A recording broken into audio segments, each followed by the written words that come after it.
मुक्तिशी नावाची एक स्त्री पंढरपुरात राहत होती.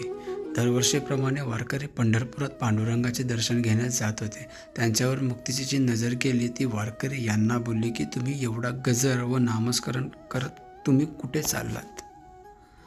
तेव्हा वारकरी म्हणाले, पंढरपुराच्या राजाला भेटायला चाललो, म्हणजे विठ्ठल हे देव. मग दासी म्हणे, तुमचा पांडुरंग दिसतो कसा? त्यावर वारकरी म्हणाले, आमचा पांडुरंग गोकुळात जन्मला आहे.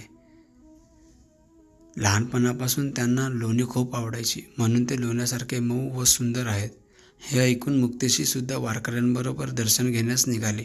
विठ्ठल हे लोण्याचे नसून त्यांची मूर्ती पाषाण्याची असून हे तिला कळताच तिने लोकांची परीक्षा घेण्यास ठरविलं. तिने आपली 2 बोटं विठ्ठलाच्या पायावर दाबली आणि अचानक एक चमत्कार झाला. मुक्तिशीची दोन्ही बोटं विठ्ठलाच्या पायात रोवली गेली. तेव्हापासून विठ्ठलाच्या पायावर हे 2 बोटाचे निशाण आहेत. रामकृष्ण हरी.